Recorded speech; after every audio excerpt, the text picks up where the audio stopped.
बिस्मिल्लाहिर्रहमानिर्रहीम सल्लल्लाहु अलैहि वसल्लम। डियर लिसनर्स एंड स्टूडेंट्स, आज हमारा बिजनेस कम्युनिकेशन का लेक्चर नंबर 43 है, चैप्टर 2, और कोड आपके सामने लिखा है। इसमें हमारा टॉपिक है बोलने का तरीकाकार, यानी ओरल डिलीवरी टेक्निक्स।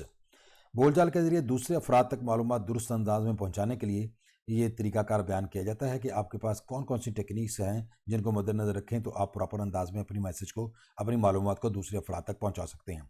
तो सबसे पहले है आपकी आवाज़ यानी वॉइस। अगर आप अपनी गुफ्तगू अच्छे अंदाज में करना चाहते हैं तो आपको अपनी आवाज़ का मुनासिब अंदाज में इस्तेमाल मालूम होना चाहिए। अच्छी आवाज़ कुदरत का तोहफ़ा है, लेकिन आप अपनी आवाज़ की क्वालिटी को मुनासिब ट्रेनिंग से बेहतर कर सकते हैं। तकरीर में ज़्यादा हरकत करने वाले 3 अज़ा आप के होंठ, आपके जबड़े और आपकी ज़ुबान यानी टोंग हैं। इन ढीले या सुस्त होंठों की हरकत से नाकाबिल फ़हम या नामाकूल वजूहात पैदा होती हैं, यानी अल्फाज समझ में नहीं आते। सख्त जबड़े आवाज़ को छुपा लेते हैं। बेकार बेहरकत ज़ुबान यानी इनएक्टिव टंग जो है आवाज़ का गला घोंट देती है। जिस्म के दूसरे अज़ा की तरह इन तीनों अज़ा की वर्जिश की भी ज़रूरत है। इस मकसद के लिए रोज़ाना चंद मिनट के लिए ऊंचा बोलिए। आप जल्द ही महसूस करेंगे कि आपके अज़ा उम्दगी से आवाज़ का साथ दे रहे हैं। इसके अलावा बोलने का कोई मौका हाथ से न जाने दें, इससे आपका तजुर्बा भी बढ़ेगा और अज़ा में ताकत भी पैदा होगी।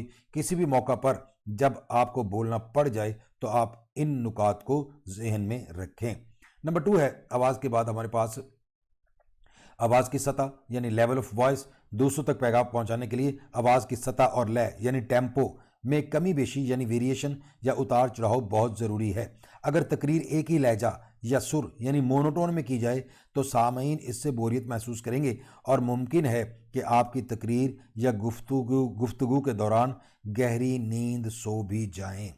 तो तीसरे नंबर पर हमारे पास बोलने के तरीके टेक्निक्स में है मुनासिब रफ्तार से बोलिए यानी रीजनेबल स्पीड। तेज़ तरसील यानी फास्ट डिलीवरी जो है आप में एतमाद की कमी जाहिर करेगी। इतनी स्पीड से बोलिए कि आपके सामीन उसे समझ सकें। आम तौर पर आपको 125 से 150 अल्फाज फ़ी मिनट की रफ्तार से बोलना चाहिए, और इस रफ्तार यानी स्पीड को चेक भी करें ताकि आप इसी दायरा में रह सकें। क्योंकि कम्युनिकेशन के माहिरीन की यह तजवीज़ है कि रस्मी तकरीर यानी फॉर्मल स्पीच के लिए आवाज़ की रफ्तार 80 अल्फाज फ़ी मिनट से लेकर 160 अल्फाज फ़ी मिनट के दरमियान हो, और गैर रस्मी यानी इनफॉर्मल स्पीच या तकरीर के दौरान ये रफ्तार 80 से 250 अल्फाज फ़ी मिनट हो सकती है। चौथी टेक्निक है बोलने के दरमियान वक्फा यानी पॉज बिटवीन स्पीकिंग। जिस तरह लिखते हुए फ़िक्रा के आखिर में फुल स्टॉप लगा दिया जाता है तो पता चल जाता है ये फ़िक्रा यहाँ ख़त्म हो गया, इसी तरह बोलते हुए भी आपके लिए वक्फा करना सूदमंद साबित होता है। इससे आप अपने ख्यालात को दोबारा इकट्ठा कर सकते हैं और आपको आराम का मौका भी मिल जाता है। वक्फा के ज़रिए खामोशी इख्तियार करने से सामईन की तवज्जो भी हासिल की जा सकती है। वक्फा के ज़रिए इस बात की निशानदही करने का भी अच्छा तरीका है कि आप एक ख्याल का इजहार कर चुके हैं और दूसरा ख्याल शुरू करेंगे।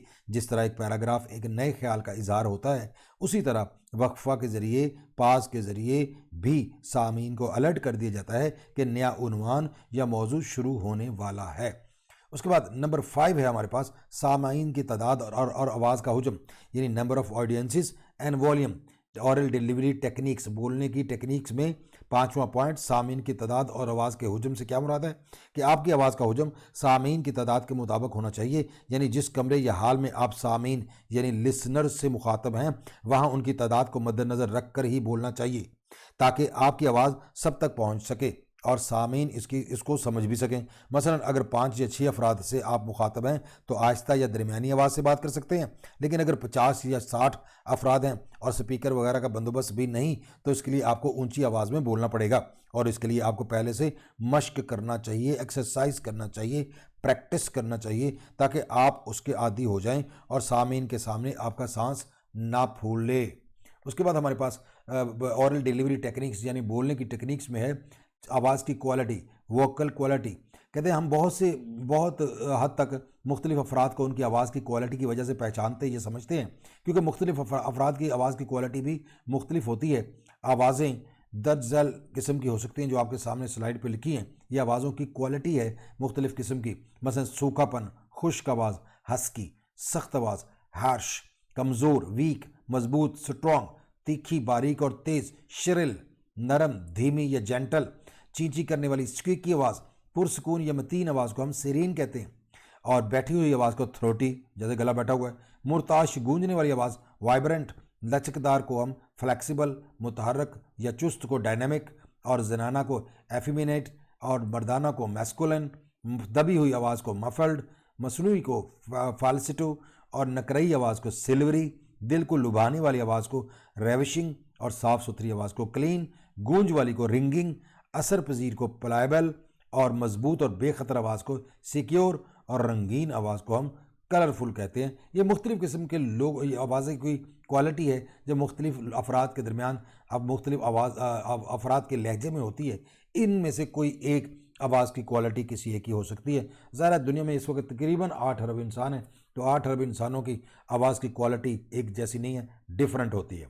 آواز کی کوالٹی بھی، اور ہمارے پہلے بھی ہم بیان کر چکے ہیں کہ ہمارے 3 اعضاء اثر انداز ہوتے ہیں، یعنی منہ، زبان، ہونٹ، اور اس کے علاوہ دانت، پیچیدار، سخت یا نرم تالو، اور ناک۔ در حقیقت اچھے سنگر اور سپیکر کی آوازوں میں جو حیران کن فرق ہوتا ہے وہ ان کو قدرتی عطیہ اور ذاتی محنت کا نتیجہ ہوتا ہے، اور ہر کوئی اپنی آواز کی کوالٹی کو ذاتی محنت سے بہتر بنا سکتا ہے۔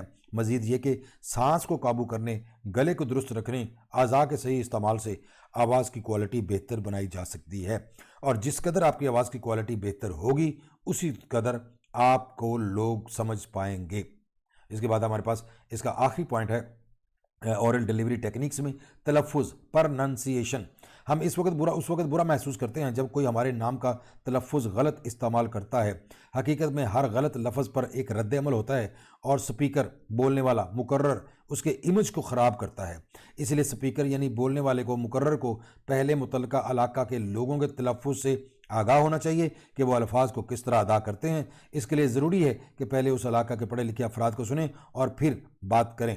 مزید یہ کہ اگر بین الاقوامی سطح پر تقریر کرنا ہو تو ڈکشنری سے صحیح تلفظ، پرننسیشن ادا کرنے کے لیے مدد لی جا سکتی ہے، اور طلباء کے لیے ضروری ہے کہ صحیح تلفظ کے لیے اپنے استاد یا کلاس فیلوز سے رہنمائی کے لیے رابطہ کریں۔ تو ڈیئر لسنرز اینڈ اسٹوڈنٹس، آج کا ہمارا یہ ٹاپک یہیں پہ کمپلیٹ ہوتا ہے۔ اگلے ٹاپک تک کے لیے اجازت۔ Thank you for watching. اللہ حافظ۔